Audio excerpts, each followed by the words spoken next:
them have once in a lifetime. Some probably twice in a lifetime. But you are privileged to have the Bible with you every day. You have more opportunities, more privileges than all of them. So, having faith in the word of God means taking that Bible as the word of God. When you read, whether you hear a voice or not, that thing you have read is God's word to you.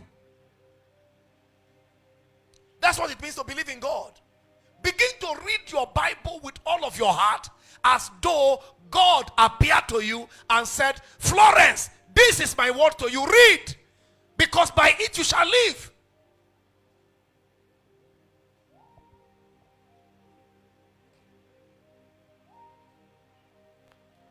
Believing in God means having faith in the scriptures. Reading the Bible and taking what it says as your final authority in everything. It's not everything you go on your knees and say, oh Lord, please appear to me now, appear to me now. Should I marry Marcus or Matthew? Okay, if it is Marcus, let 3 elephants pass here now.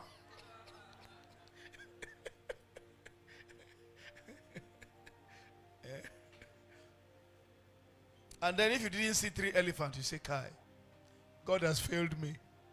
I'm disappointed. Maybe I'm not the type that God talks to. I'm going to backslide. No. And too many people are backslided like that. Seasons change. Patterns change. The way God talks to us in this dispensation is different from the way he talks with them. Take your Bible. Many of you rarely read your Bible, but you enjoy reading jokes that are sent to you on WhatsApp. Watch video on WhatsApp and be burning data. But you can't listen to the Bible. You can't read your Bible. One of my daughters told me that the reason why she doesn't come to church with Bible is because she doesn't have one. I bought one for her. She gave it out. Praise God. Wonderful Christians of the last days.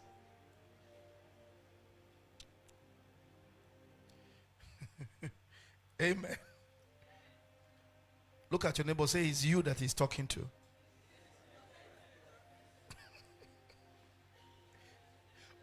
What does it mean to believe in God? It means to believe in him even when you can't hear him. Still believe in him. What does it mean to believe in God? It means to also believe in his silence. Have you ever been sentenced to a season of silence from heaven? I'm sure none of you really understand what I'm talking about. There are times where you don't hear nothing. Some of you are probably here. You have vision, you receive revelation, you receive prophecies, you dream. But a time may come in your life, and if it has not come, it will come. As far as the earth is concerned, where even dream, even malaria fever dream, you won't see. That is, even the one they are using to press you on the neck, even that one won't show up. No vision, no revelation. So what do you do when you are not hearing anything from heaven? Do you still have faith in God? Jesus said, when the Son of Man shall come, will he find faith on earth? The spirits of these last days will employ all strategies just to haunt your faith. And make sure that that thing that is making you to be vibrant. When they say, let us pray.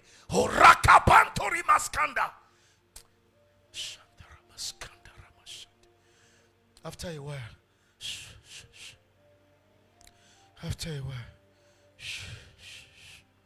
after a while, after a while, I'm telling you, the faith has traveled to Afghanistan. Praise the Lord. Because the faith has been so bombarded, attacked, resisted, until it has lost the ability to wait. It's tired. Say, man, I'm just tired. I came to pray for people who are tired. Because I know A lot of people in the body of Christ are what? They are tired. They are tired of waiting upon God. They are tired of trusting in God. They are tired of praying. But hear me tonight. That's why I brought the story of that unjust judge and the widow. If that unjust judge bowed, there is still hope for you if you will not give up. Because God is not unjust. He's not unrighteous to forget your labors of love. He says, shall not God avenge his own elect, which cry to him day and night, though he bears long with them?